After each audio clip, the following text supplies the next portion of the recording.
There's a time when the world is at its quietest, when shadows stretch long and sleep is just out of reach.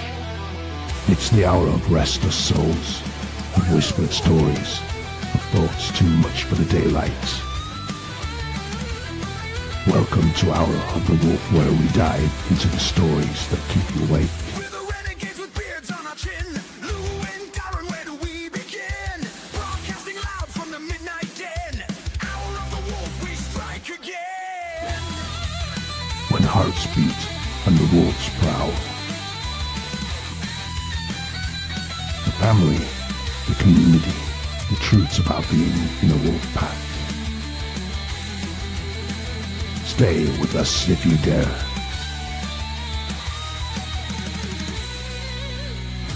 They call it the Hour of the Wolf.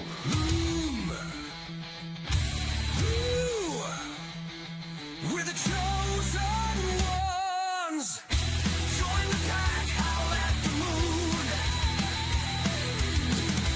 Voices roar, breaking through gloom. Hour of the Wolf, we own this room. Tune in now, hear the sonic boom.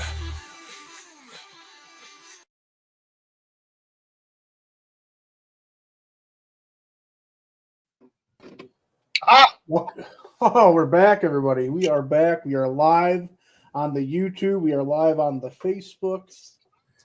On the Facebook. Good Yeah. evening. Uh, How you doing? I'm doing great. Been a good weekend. Nice, cool temperatures. I decided to drink a whole bottle of Woodford Double Oak last night and living the dream. Ouch. I got my hands on it, and I was like, "Well, it was good all the way to the last drink. I promise you." That's a good one. That's a good one. That's a good pour. I like that. Yeah. And thankfully, it much. wasn't. Yeah, I didn't do much. I didn't do much this weekend at all. I went and saw the new Final Destination movie on Thursday. And then I pretty much just did yard work the rest of the weekend. That was about it. I wasn't doing Final Destination. It was fantastic. Yes, it was a fantastic movie. Probably, and I found this out later. There's a great scene in there with Tony Todd. You know Tony Todd, Candyman. Okay. He's been in most of the Final Destination movies. Well, there's a scene in there where he gives this little speech, and in the theater, you almost tear up hearing this speech because I don't know if you know this. Tony Todd passed away from stomach cancer last year while he was filming this movie. I found out yesterday that the directors actually let him write the speech himself. So they had a preconceived idea of what they wanted him to do, but they let him write all the words. So it's Tony Todd's. It's kind of like his goodbye to the horror community. It was amazing. It was really cool. So, That's cool. It's cool to see like an homage like that, I guess. mhm. Just send a final send off. So that was about it, though. Other than that, it was a nice quiet weekend.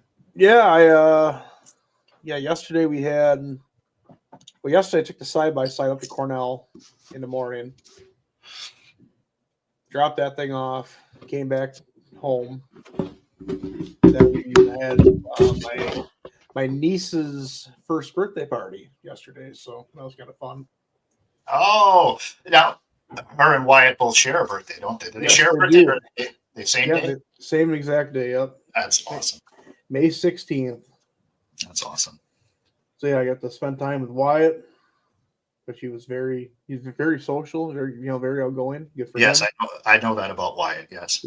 And then then obviously Kate was living at the party with the Lily, and a good turnout. We had a lot of people there. My great aunt Rita was there, and her husband Lowell, and it's just good to catch up with family. They haven't seen in a while. Always. We got a really good show tonight. We got a couple of fun guests coming on. We got some good topics to talk about. I did want to touch on, this will be our last show of May, so I do want to touch on quick what the Renegade Beard Club has coming up in store here. Kicking off in June, we have a couple of club-wide charity events that obviously some of the people in the chat know about, some of the people that are watching. If you guys want to pitch in any way, you can reach out to your local Renegade, and they'll put you in touch with or get you the materials you need for it. We're doing 2 events starting on June. One is our Pop Tab Palooza, which is for the Ronald McDonald House Charities. We are saving all of the pop tabs off soda cans and tennis cans and stuff like that, beer cans, what have you. We're doing that this year we're running it a year and a half. We're running it June of this year through November of next year, because that is their normal collection date at the Ronald McDonald House.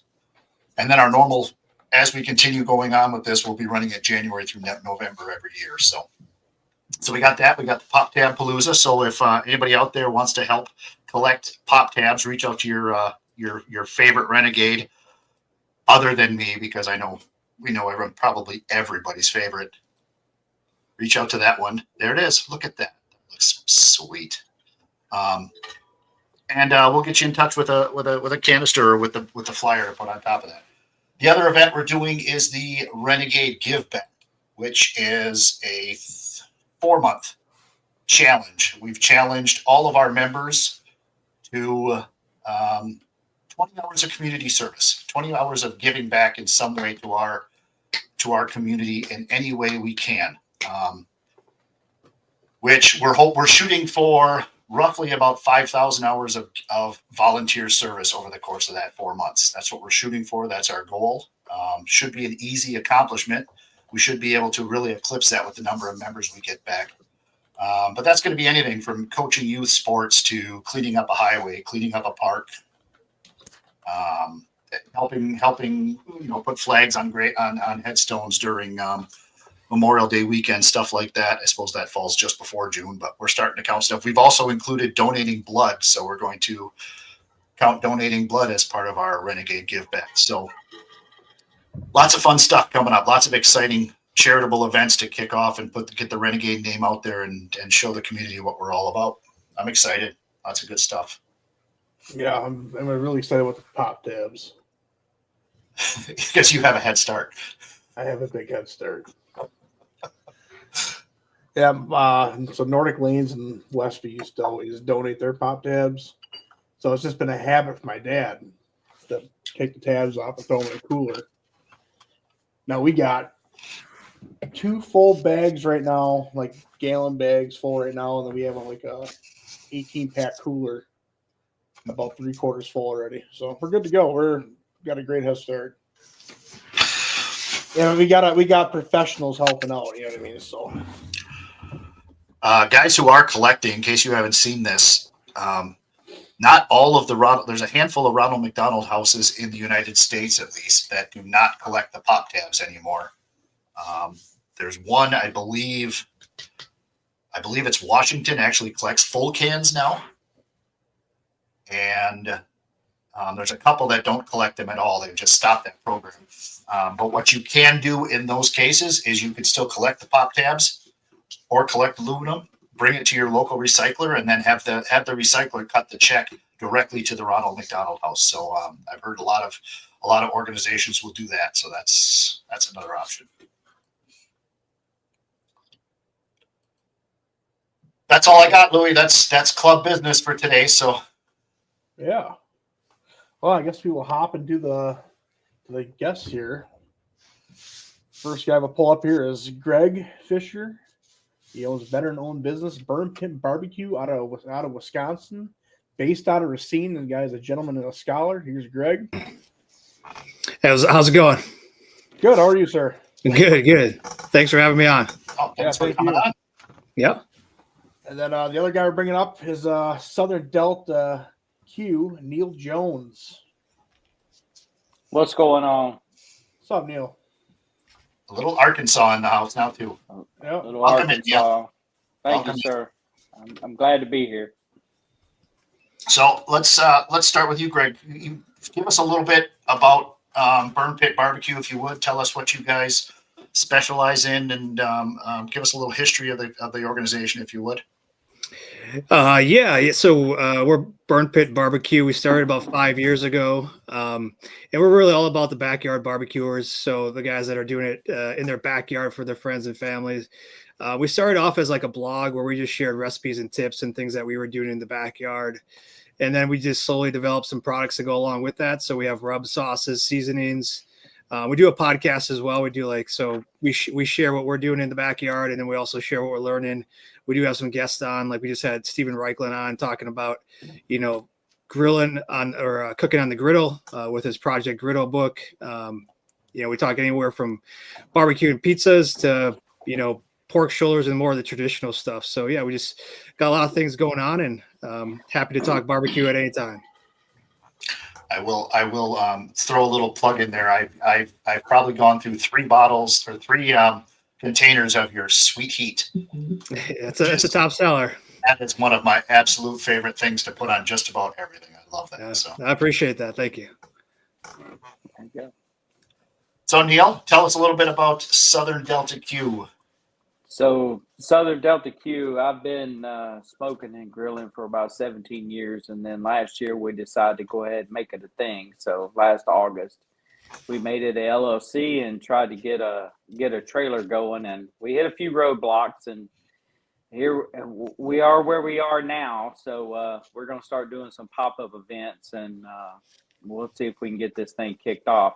We do make 3 rubs. We've got Delta Dust, we've got Devil Dust, and we've got some Cotton Dust. Everything is based around the Delta theme. I'm from Greenville, Mississippi, from the Delta, the home of blues and where the blues was started. So that's where I wanted to keep it. So that's what we're doing right now.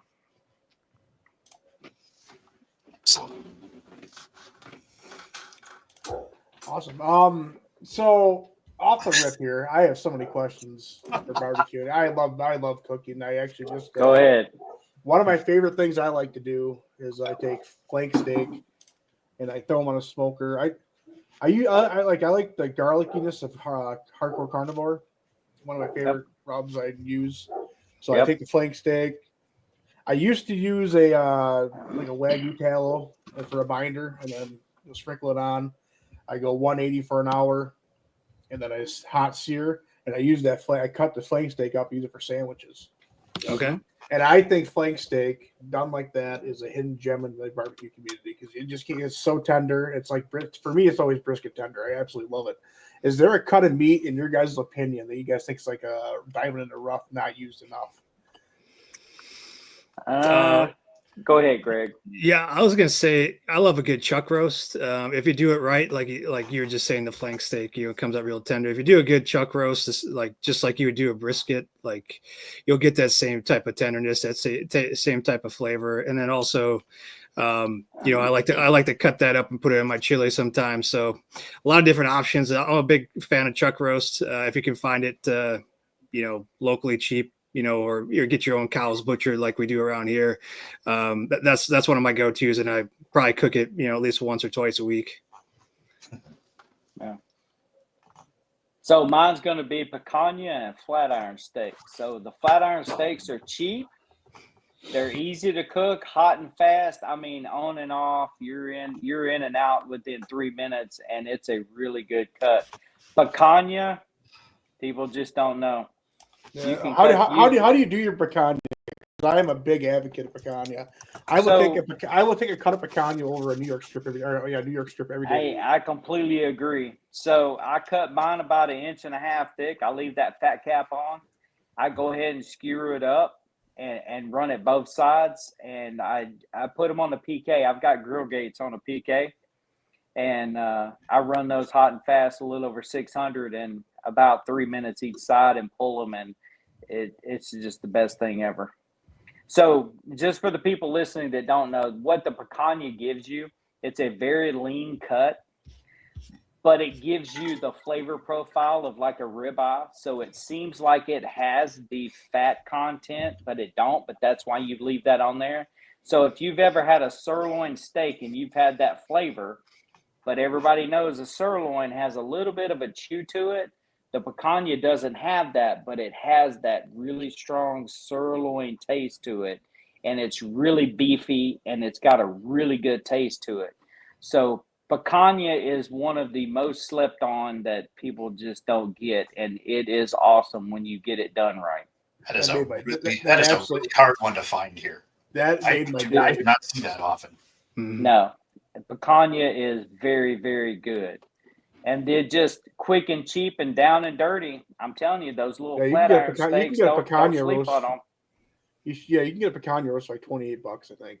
Oh And yeah, it's a whole, And- it's a decent sized roast too. it is. It's a big chunk of meat, and you can feed several folks with it. I mean, you can feed a family real quick, and it's a hell of a lot cheaper than trying to buy 4 and 5 ribeye steaks or sirloin steaks or strips or anything else. Because you wind up spending $60, $80 to buy steaks for your family, but you spend $25, $28 for a big chunk of picanha and cut it down, skewer it, hot and fast, 6 minutes, you're done, and you got one hell of a steak dinner, and it's really, really good. Yeah, so I do my picanha.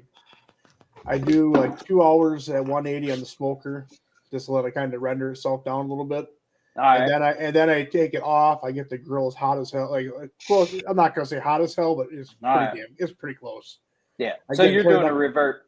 Yeah, Go ahead. basically a giant reverse sear on the whole Yep. You're on the doing a whole reverse thing, sear. and I just boom boom and done. Yep. Let it rest.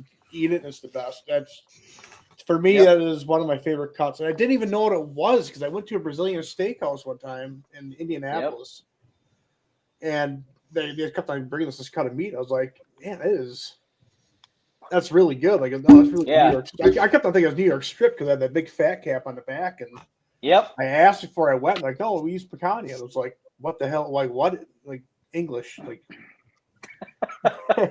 and they're like, no, it's Yeah. a roast. You can get it at the store. And I actually Yep. made sure to put it in my obviously your notes in your phone. And I Gotcha. went to I can't remember the name of the market down in Prairie du Chien, but I went down to that market down there and I asked if he had a roll. He's like, yeah, we got one left. It's been pretty popular lately, and I grabbed it and made it at home, and I've been in love ever since. It is a fantastic cut of meat. Yep. Like I said, the best way I can describe it, if nobody's ever had it, if you've ever had a sirloin, just imagine that taste and that flavor profile magnified twice. It is a very, very rich beef flavor. It's very good. Yep. So We have Yeah. a club event coming up June 1st in Appleton. We have a chapter event coming up with a guy from our chapter who owns a tattoo shop, the Silver Tuna Tattoo. He's doing a cookout and a customer appreciation thing, and their plug for the thing, which seems kind of sacrilegious to me, but they're actually doing it. Apparently, one of the guys at the shop has he must be a huge advocate for Blackstone. So they're doing a Phil versus Blackstone competition All to right. cook their food. So they're gonna have I think they're gonna have a taste test thing and all that type of stuff, and they're gonna have go back and forth. So Blackstones have really taken off over the last half dozen years or so, maybe not even that. Is there what methods do you? I mean, obviously you do a lot of smoking. Yep. Greg, you do a lot of everything. Are you mostly charcoal? Are you wood? Are you a little bit of everything? Yeah, so I stay primarily with charcoal and a little bit of wood. For as far as like a flat top, like I do have like some food grade steel that I put on top of my Webers if I wanted to do something like that, like a griddle. Yeah. Definitely Blackstones. The griddles have been very popular over the past year, and I think they're going to continue to kind of steal the show this summer as well. With Traeger coming out with their own, and then Weber coming out with a new version. So there's definitely a lot of those out there. I broke down and got one, and I own an electric smoker. I own a Weber kettle. I own a gas grill that I only use when it drops below 50. And then I have my Blackstone I broke down and bought last year. Oh yeah, I use when it drops below 50. I personally do not stop cooking outdoors all year long. But once it drops below 15, then I start to use the gas grill quite a bit. Yeah, we try and get out there all year long, but sometimes the sub-zero temperatures. But But yeah, I've been out there negative 20 wind chill a few times, and my Webers hold up like champs. So definitely got to try it at least once. The best, we- the best brisket I ever cooked was with a negative wind chill. This was this past winter. I did a brisket on there, and it was really awesome actually because it maintains your temperature cooler. Mm-hmm. I could get my like 200 I wanted, 220 I wanted on my grill, but I think that worked out perfectly for overnight because my temperature stayed on my grill lower, so I can go overnight, and I knew like I could not have to babysit it all night. And it actually made like a really good 16-hour cook for me. It was net. So winter cooking is essential. I love it. Yeah, when it gets really, really cold for me, I've got a Kamado Joe. So that's ceramic. Once you get it set up and you get it dialed in and you get that charcoal right, you get that fire where it needs to be. It don't care what the temperature is because I've done -3, no problem with that thing. Yeah, I've been thinking about getting ceramic. I just talked with somebody from the Big Green Egg a few weeks ago, and they swear by it, especially with holding temp, like you're saying. So, no, it will. So the only drawback that I have with what I've got the Classic 2 Kamado Joe. It's only 18 inches. It's capacity. I just don't have capacity. That's the drawback. Now, if I had the Big Joe, that would be the same size as the XL Green Egg, which was the 22 inches, and then we're good to go. The reason I went with Kamado Joe years ago, and I've stuck with them, and I have to admit I'm a fanboy with them. Their ceramic's a little bit thicker, and then the accessories that it comes with more than what Green Egg comes with. That's it.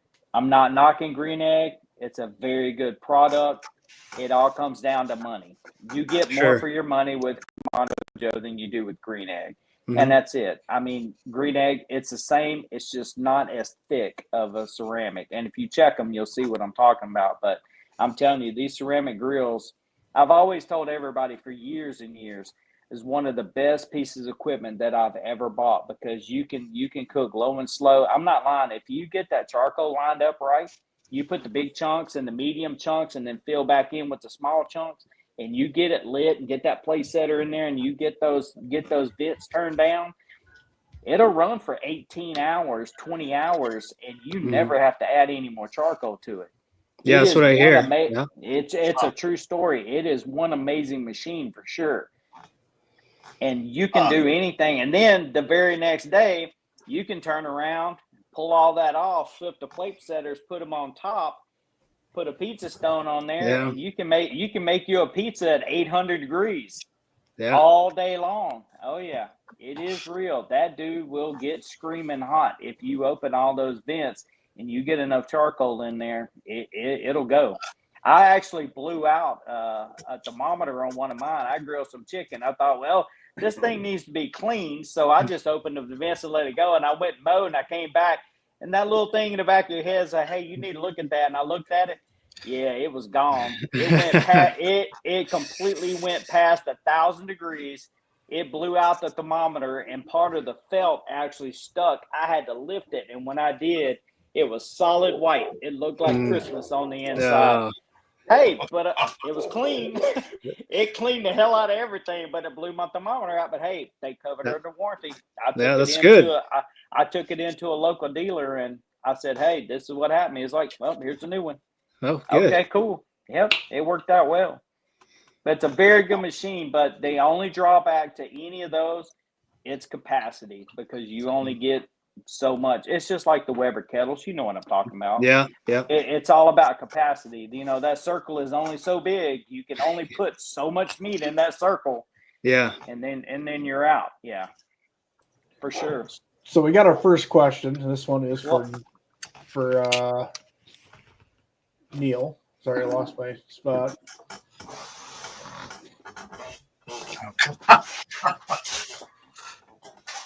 If I put rub on a box dance, will it dance? Well, of course it will. It depends on how you treat it when you put the rub on it. If you just throw it on there and ignore it, it's not going to work out too well for you. You got to finesse it. You got to pat it. You got to rub it in. You got to make it good for the butt. It's called a rub, right? Not a sprinkle. Yeah, exactly. It's called rub for a damn reason. Come on now. So I got another question. What is the most exotic thing you guys made in your profession? I did an alligator. I know maybe down in Arkansas you might get a little bit more than we do up here in Wisconsin, but I did a alligator a few summers ago. That was pretty cool.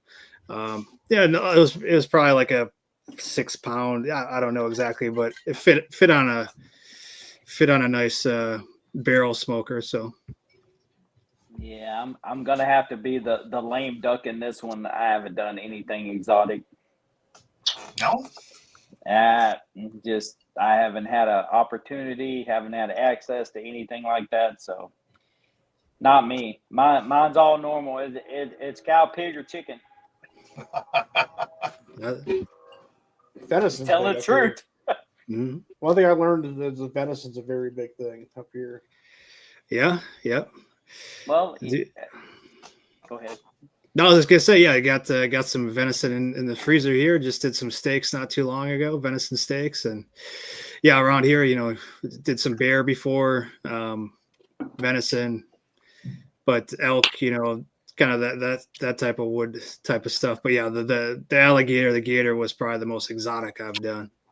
Yeah. I've never smoked or done anything special to a bear. I cooked bear in a slow cooker once. Mm. And that was phenomenal. That was probably the best meat I've ever eaten in my life. That just turned out amazing. Yeah, As a bear hunter and as a person that has killed a bear, Okay. Davey Crockett. I king of the love- frontier. I would put bear burger up against any type of burger in the world. yeah. It's been a while. I did some stew meat, like you're saying, put it low and slow. Yeah. But yeah, it's definitely one of those things here. You at least try it if you get a chance. Yeah. I think I should be able to get a tag again next year. So play your cards right. My if I keep on shooting deer like I have been, I want a lot of room in my freezer. So Yeah. Now I have some deer meat in the freezer that the son-in-laws have given me, but it's all small stuff, back straps and stuff, and it's not anything big enough to smoke. I've just been frying it. So I fried deer meat, but that really don't count. yeah, As far as anything exotic, no. I harvested a dry sow. I named her Jay Cutler.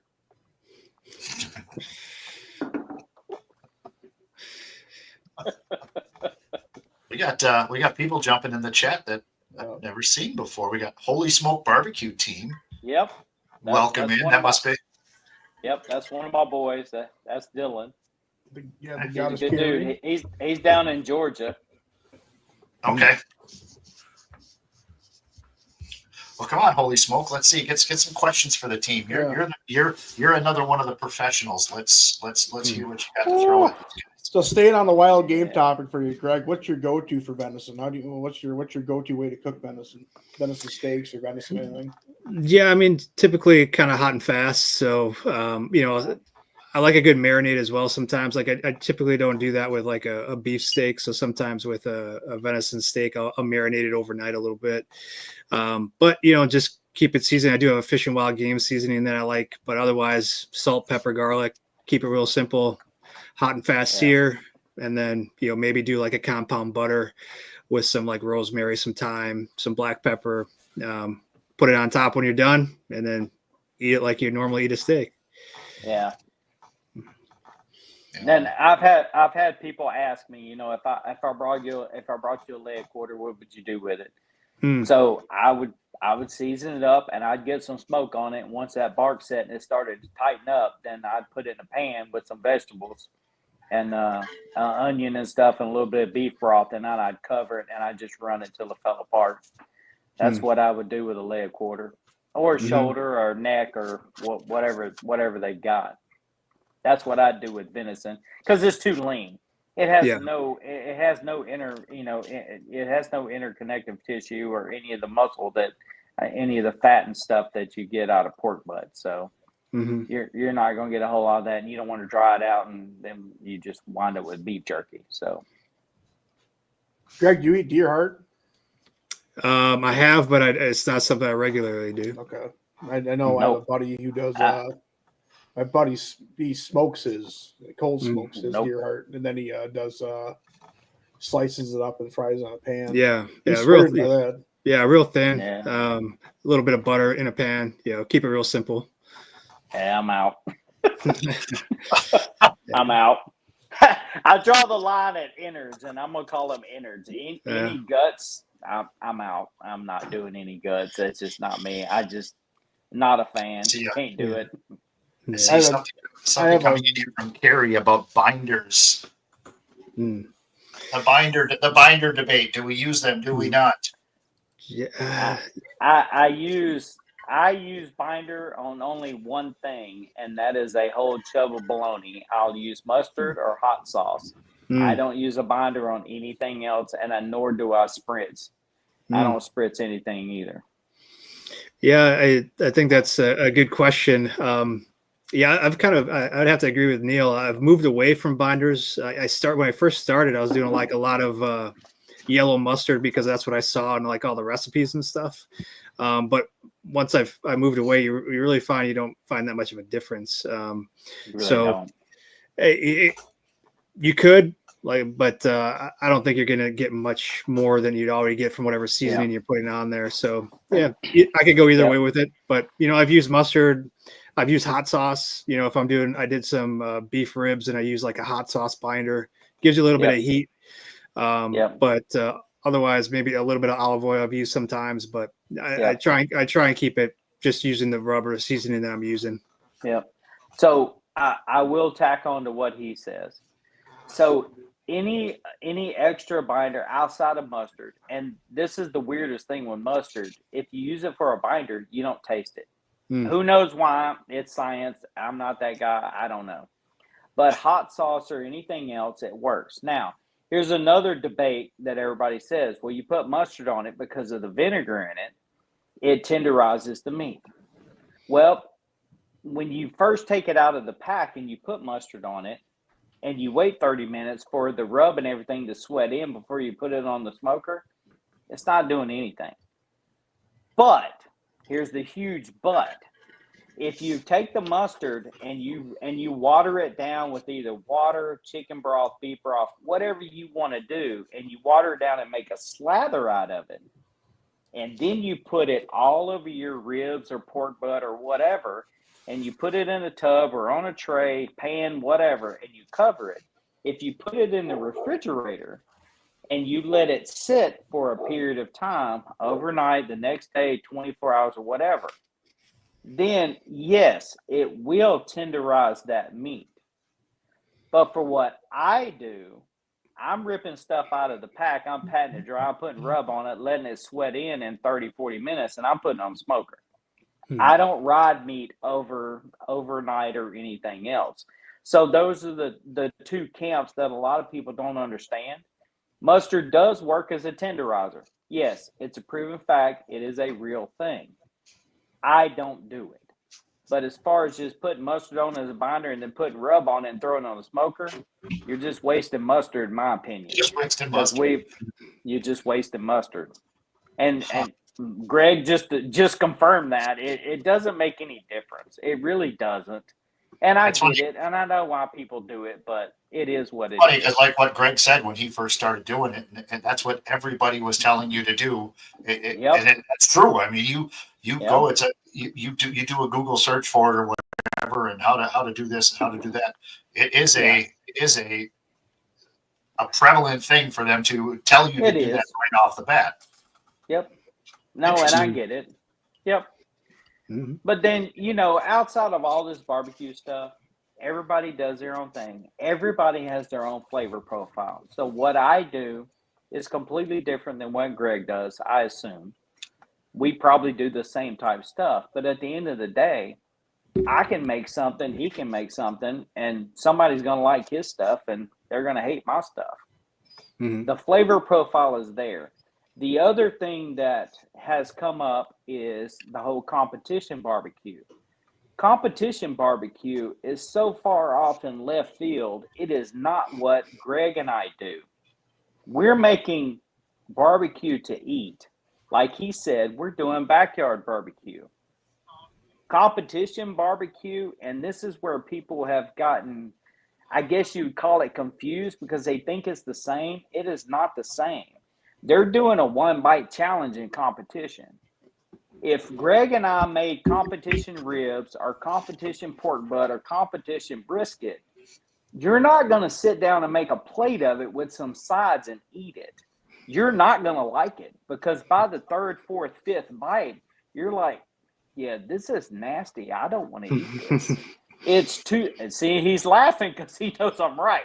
It's too strong. It's a very pungent flavor hit because these judges are taking one bite and that's it. And they're putting it down and writing down a scorecard and they're going to the next tray and they're That's taking one bite. Yep. Yeah. It is. Yeah. No, yeah, I agree, and that's why we kind of differentiate Yep. ourselves for for the backyard There you because go. Yep. it's two different, completely opposite styles of cooking. Competition is, Completely.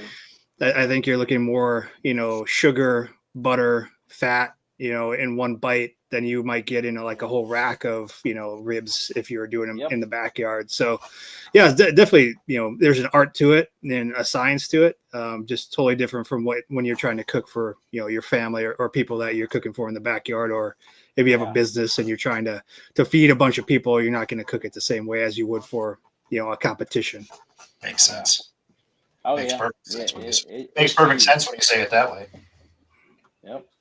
So what's your guys' guilty pleasure thing to make? Like for me as a backyard cook, that's not really that great. I love making pork belly. Man, I would say a good smoked mac and cheese, is kind of my guilty pleasure because I put a lot of cheese in there being from Wisconsin, a lot of cream. That's if you've never smoked or grilled, mac and cheese, I highly recommend it, but that's one where I really enjoy doing it. It's really simple. It's really simple too, but you can get a lot of fat in there with a lot of things that you're adding in there. So that's kind of my guilty pleasure there. Yeah, mine's pulled pork and steak. I just all day long. I just can't get away from the pulled pork and the steaks. The way I make them, I'd eat them every day if I could afford it. Steaks just cost too much. We got another question too from the chat. All right. Flavored pellets was. What are your opinions? What are your favorites? Go ahead, Greg. I love a good pecan when we can find it here in Wisconsin. Otherwise, like my go-to is pretty much hickory. It's a nice light smoke that, like, especially if you're cooking for other people and you don't know if they're going to like too much of a heavy smoke like a mesquite or something like that. I typically stick with the hickory or pecan. Those are kind of my two go-tos. Yeah. So depending on the protein that I cook, so I have I don't want to say it's a slight advantage, but I've got a Camp Chef Woodwind Pro 36. It's got a firebox in the front of it. So as far as pellets go, I don't really care what flavor of pellets that I put in there because the real wood is going to override whatever the pellets are going to deliver anyway. So depending on the protein that I'm cooking, if it's chicken, we're going to do apple and pecan. If I'm doing anything beef, we're going to go cherry and hickory. And that's pretty much what I stick to for those. Now, again, that's the advantage for that. As far as any of the charcoal devices that I have or any of the offsets, we're going to go with the same thing in those as well, depending on what we're doing. Now, as far as an offset goes, with the majority of protein, if you're loading it up, it's going to be white. It's going to be white oak or red oak. And then if I can find it, then we can use some post oak for brisket. But outside of that, it's dealer's choice as far as pellets go. The best advice I can give you for a pellet machine is you really need to get a smoke tube, and then you can run the pellets that you want for those. And the smoke tube will also accept the chips. So you can get the wood chips and light those and have those in there, and that'll give you the real wood smoke too on any of the meat that you want inside the pellet machine. So do different oak trees give you different like categories like smoke taste? Like Yes. You mentioned post oak is hard to get for you. And so, yeah, the post oak, obviously, that's more of a Texas thing. That's what they do their briskets with. It's salt, pepper, and a little bit of garlic, and they run post oak. So anybody that has never had pure post oak smoke, it is a completely different smoke profile than what you've ever had unless you've had it. Now, white and red oak is the majority of the trees around here and where I'm from in Northwest Arkansas. That's predominantly any of the wood that you're going to get a hold of, any kind of anything that you can get that can keep you going, running an offset. It's going to be white and red oak because they're so readily available. Both of those woods give you the same flavor profile. It's just a mild, sweet smoke, unless you add any of the fruit woods to it. Fruit woods are harder to come by. The cherry and peach is really good. Peach is really hard to come by, but apple and like he said, the pecan is really good for chicken, turkey, stuff like that.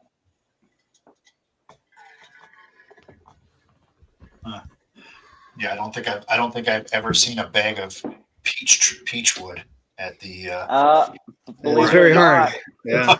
hey, believe it or not, if you've got an academy close by, most of the academies sell B&B peach chips.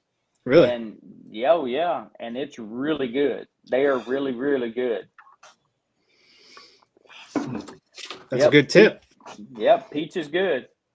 Peach is really good on chicken. It's crazy good on chicken. Yep, if you can find it. But I got a buddy that works at Academy, and he was bringing it over, and we used it on chicken all the time. Mm. And I was putting the chips in the Camp Chef down in the wood box, and it definitely made a difference. It's a really good wood to smoke with. Interesting. Yeah, it would be interesting. I didn't even know. Side tangent here, just a little bit. We had a new woman start at work at my office. She started about 2 months ago, but we were having a discussion. I didn't even know. She was saying that she has 4 peach trees in her yard. I honestly did not know we could even grow peach trees in Wisconsin. I had no idea we could grow them. Because now I really want. I'm excited because she even said at her last place that she worked, because they all obviously harvest at the same time. So she's got 4 peach trees worth of peaches. So she would bring boxes into her office. I am so excited for whenever peach tree season is. I'm excited to get boxes and boxes of peaches. So it's a side tangent there, but no, there you go. I'm not asking her to cut down her tree so I can use the wood. I'd rather eat the peaches Hey, depending on what trees you got, hey, there ain't no reason why you couldn't go over there and lop off a couple of limbs and cut them up, bring them home. Hey, bring them home and set them up and let them chill out for about 6 to 8 months and let them get seasoned. Yeah. Make sure to get some to Greg too. I'll take it. You can throw them in whatever grill or smoker you got going, because it doesn't take very much. It really doesn't. Tell her when her husband goes out to clean the yard before he mows the grass. I'll make sure he picks up those branches. Bring me all the ones around the peach tree. Yeah. Hey, gotta do what you gotta do. Yep. But yeah, them low limbs that are in his way, that are 1 to 2 inches or so, that are in his way when he's mowing, just go out there and lop them off, and then cut them into sticks, and you'll be good to go. Just add those to your charcoal as you're grilling or smoking. You'll be golden. Terry's actually asking a question that related to this. Can you soak the wood in a peach juice and then re-dry it? No.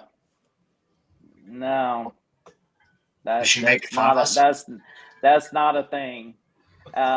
Another thing that is not a thing is smoking any kind of wood chunks, wood sticks, chips, anything in water, soaking them and then putting them into a charcoal fire. That's not a thing either, because at that point you're just throwing up steam. There's extra humidity that's not necessary, and it winds up just creating a big mess because you're not getting any smoke off of it. So do not soak your wood in water or any other flavor liquid or at all. It's not a thing. That's strictly for like a kettle, like because like I had a $100 special. Well, that's what really got me into smoking meat was I got $100 special, just a little stand up smoker from Home Depot. I can't remember the name. It was actually a really good smoker for a long time. But they said in the directions to smoke or soak your chips before you put them in. Yeah, I've seen it both ways. Where you soak it for at least a half hour, and then you throw them on, or you can throw them on dry. Again, I think I probably started off smoking them or soaking the chips because all the recipes I read, said to soak them, right, and then throw them on. But like Neal says, you do get that you get that steaming effect because it's releasing the moisture. So I just throw them on dry now. And you could get bigger chunks too. Like if you can find bigger chunks too. I don't soak those as well. But again, you could test this stuff out yourself. You can take our word for it, or you can just go and try it yourself and see which ones you like better. Yeah. It just, and the bottom line is if you do soak them, it just takes a longer period of time because now at this point you've soaked them and they've sucked up all that water. Now they have to dry out before they give you the smoke and the flavor profile that you want from that smoke to get on your meat. Well, at this point, you've already running at whatever temperature you're running at 225, 230, 250, and you're not getting any smoke from any of the wood because you're trying to dry it out. So by the time the smoke starts coming from the wood that's dried out, the outside of that meat has already sealed and it's not going to take on any smoke. And that's around 140 degrees or so. You're not going to get any smoke out of it, any good smoke anyway. And so now you've defeated the purpose of smoking any meat with wet wood. It's counterproductive, if that makes sense. Does that work? Yep. Yeah. Absolutely. Yeah. So it's a timing thing. I'm 52 years old. I'm still learning how to freaking. So we're all still learning. Hey, brother, I'm 53 and I'm still learning too. I've been doing this for 17 years and I'm still learning stuff left and right as well. It's all good. So I will add there's another thing too. Anything that you're going to smoke, do not take it out and let it come up to room temperature. Take it out of the refrigerator and get it on the smoker because cold meat will soak up more of the good smoke and give you a better smoke ring and a better smoke profile than anything that has been set out and come up to room temperature. So that's another good tip too. I never heard of that before. I was always told let it sit out. I've always heard let it come to room temperature. Nope. So your ribs or pork butts or anything, depending on your temperature, if you're doing it outside and it's really warm, no. Go ahead and get your rub and everything on. No, put it back in the fridge. Let it sweat out in the fridge. If you're in. And moment of silence. I think he froze. Yeah. Maybe that weather hit that he was talking about. Yeah.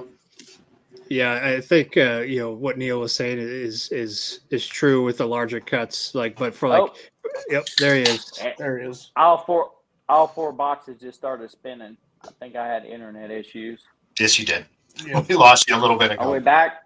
You're back now. You're back. Yep, you are back. No, you can't hear us. Oh, Yeah, I think we're losing him again. Go ahead, Greg. Oh no, I would say I like a good steak. Sometimes I'll let it get to kind of room temperature if I'm looking for like an even cook, right? So, I've done some testing a little bit with straight out of the fridge versus getting up to room temperature, just because I was curious. And you get an more even cook, I guess you could say, almost like so if you're looking for that nice all around pink center. Even cook throughout. Like I sometimes leave it out till room temperature, but like the larger cuts, you can kind of determine based off of what you like. I know there's some comments in there on the comment section about, meat temperature does affect like the smoke ring and all that kind of stuff. So As a Wisconsinite, I wanted to ask, yeah, what's the best way to present brats? So the big thing at our house that we do is like before game day, I should say before game day. So like I'll go to my mom and dad's in the morning. We have a bunch of people over. yeah, I'll grill a bunch of brats. I take them, I put them in the slow cooker, fill it full of beer, fill beer, a thing full of beer, onions, yeah. Yeah, we didn't do onions at all last year, but the first year we did some onions, some green peppers in there, just kind of spice it up. Yeah. The only thing we got here is an IGA, and I think IGA has the best brat selection around. It's fantastic. Okay. Yeah. How do you, what's your Right by the pro cross. tip? You're right by the cross. Don't you have a festival by you? I don't want to drive 45 minutes to a Festival Foods. I want to drive 2 blocks to IGA and Westby. Yeah. Yeah. I was very fortunate. My dad worked at Johnsonville Brats. So I got to always try the new flavors that were coming out. So, the way I like to do it, I like to cook them, and kind of similar to what you're doing. If I'm cooking for a large party or something like that, grill them up nice, get them a nice char on it, and then maybe put it in like a beer bath with some onions, some garlic, until people are ready to eat them. Otherwise, hot and fast right off the grill. That's kind of like I like to do it. I did experiment with putting some rub on it one time. I did some sweet heat brats. Internet took off and I put that recipe out on the YouTube channel. But I was just trying. That is one thing I did put a binder on, because otherwise the rub wasn't going to stick to the brats. But I put a little olive oil to some of my sweet heat rub on the brats and smoked it for a little bit, but then just hot and fast. And those turned out pretty good. That's what I'm trying with my next batch now. Yeah. You said you've got a YouTube video out there for that one? Yeah. It's real simple, nothing too crazy. Just a little olive oil, then a little bit of your favorite rub, and then grill them up, smoke them a little bit, and you're good to go. I'm sorry, it appears I had internet issues. We've still got weather here, and being on Starlink, it's sketchy when it gets bad with weather. Just looking at Chris's comment here about the brat hack. Yes, Chris, I do that exact same thing. My sauerkraut and my mustard goes all underneath, and then the brat goes on top of that. That's what you guys need to do. You guys need to put together like how to eat barbecue with beards, so you can put that out there.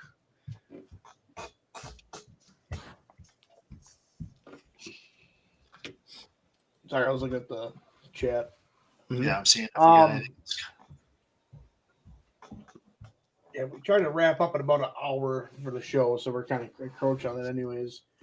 But Greg, before we let you go, you do sit in a really particular position. You get a lot of advertising from Bill Michaels. What's it like working with Bill and the company he is?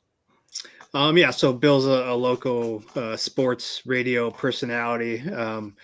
And it's been great. It's been a really positive experience. Obviously, we've been working with him for, I think, going on 2.5 years now.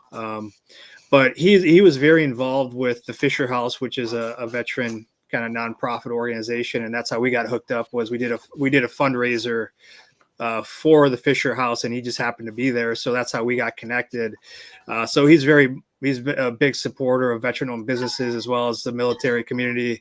So it just aligned for us to work together. So he's a great guy.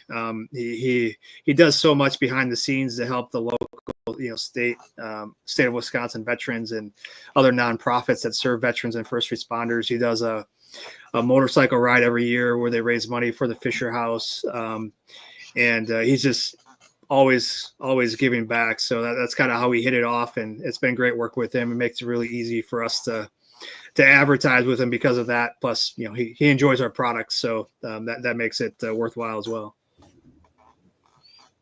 And you also sit on the Big Unit Foundation board, correct?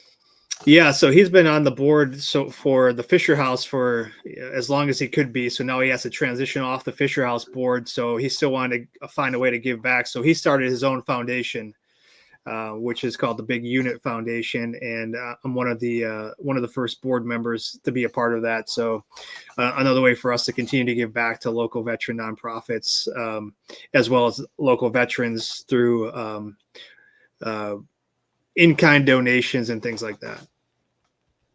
First had the chance to meet you, Greg. It'd be about a year and a half ago now at the Flannel Palooza down in Wauwatosa that they run every year. Greg and I sat on the same board as judges in a lit beard company's beard competition for Flannel Palooza. Had a good time doing that. That was my first introduction to Burn Pit BBQ. I believe I picked up your Sweet Heat that day. I think I picked up 2, but I can't remember for the life of me what the second one was. That's okay. I've gone back to the Sweet Heat 3 times now, I believe. I've gone through 3 bottles of that, or 3 containers of that. I absolutely love that. If any of you guys get a chance, go over to burnpitbbq.com, pick up some of their product. I've used a handful of different ones. They're all fantastic. Wisconsin-based, veteran-owned. Great stuff. You guys will not. Don't get me. It's amazing product. Thank you. Yeah, the Sweet Heat's our top seller. It's it's great on. It's really great on like pork if you like to do ribs. Your pork shoulders, wings. It's great on wings as well. So that's definitely our top seller by far. Just because of the flavor profile, you get a little bit of sweetness and then just a little bit of heat. And here's his web store for everybody. Look at all that stuff. You got your variety packs, all the bundles. All good stuff. Well, I appreciate that. Yeah, and, everything's made here in Wisconsin. It's all natural, so we try and keep it as clean as possible. Like Neal was saying, there's definitely stuff that you want to use for like a competition, but we make stuff that's kind of more for you at home to be able to cook, at least a little bit healthier when you're doing barbecue, that kind of stuff. So what's what's in your food. You don't get a lot of these additives or preservatives in there. So we keep it all natural. It looks as if we might have lost Neal for good, so that's unfortunate. But the show is just about to wrap up here, anyways. Greg, we cannot thank you enough for accepting this and coming on and joining us to talk summer cooking. It's been fun. It's been informative. Yeah, no, I appreciate you having me on, and you can we're always we got a podcast where we're always talking about grilling and barbecuing. So if anybody's interested in learning more, our show's for beginners, so we break down what we're doing in the backyard and things like that. So, and where can they find your show? Where can everybody can find your show on YouTube too?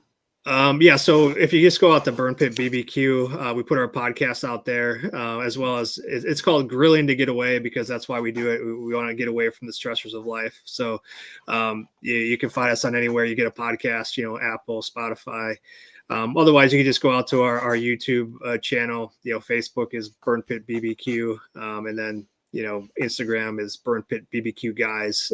But yeah, we're out there. You can find us. And you guys are in stores too. Is there any certain branches you want to shout out where they can people in Wisconsin can pick up stuff? We are primarily locally here. So in Wisconsin, we have a few good ones like in Oak Creek, the Butcher Block. Let's see, some other bigger ones. We're trying to get more kind of north central Wisconsin. So if you know of any places, let us know. But otherwise, you just go out to our website, burnpitbbq.com. We do have a few products out in Amazon. You can find us out there as well. A good place on my side of the state, on the west side. Nelson Agri Center. They have a really big grilling department. I think you guys will fit in really good there. Yeah, we'd be happy to have a conversation with them. Yeah, it's a local business, family-owned business. They do a good job. They got they got their main shop in Viroqua, and they just opened up another one at Prairie du Chien. So okay, nice. But all right, thank you very much for coming on, man. Really nice meeting you, and hopefully I get to meet you face to face here soon. Yeah, well, we'll be around. We'll be out and about this summer at a lot of events like Rib Fest and Elkhorn, Wisconsin State Fair. We'll have a booth in the Expo Center. So if you're out and around, yeah, we'll be at Cranberry Fest. So up in Warrens, Wisconsin. Okay. So That's right in my yeah. backyard. That's Yeah, so 45 minutes. yeah, so if you guys are out and about this summer at a big kind of local thing, try and find us. We might be there. Excellent. Mhm. We will do that. Appreciate it, Greg. Thank you very much for coming on. Sorry to see that we lost Neal. Hopefully the weather's hasn't turned too poorly there for him, but like to thank Neal as well. I'll message him in the chat and thank him for that as well. He is in the back here. He is. Looks like it's running pretty smooth. But In my Yeah. opinion. Oh, Yeah. thank we're you back. thank you very much, Neal. We are just wrapping up here, Yep, but thank you I very much understand. for all your tips and tricks. Yep. I definitely learned a lot listening to Neal. So Neal, I appreciate it. Yep. I hate that the storm came up and knocked out my Starlink, but hey, it's satellite. It is what it is. I'm sorry, guys. Yeah, it's out of your control. But hey, thank you It's very much, though. completely- Yep. Thank you very much. Down as well, Neal. You had said that you have a couple of handful of rubs. Is there any way? Is there I any do. way for any the listeners to get any of that or anything? Yep. Just hit me up. There's multiple guys that have hit me up in the club. They've had them. We've got packs. We've got sample packs. We've got the 12-ounce packs.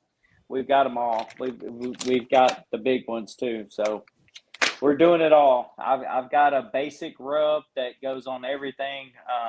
I use it. This is the Delta Dust.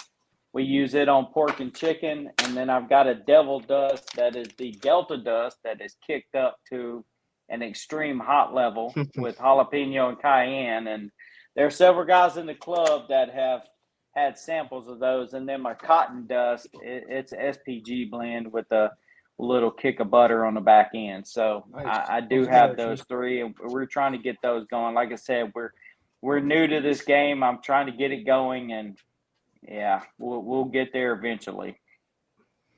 Well, thank you very much for joining us Yep. tonight, Neal. It was Hey.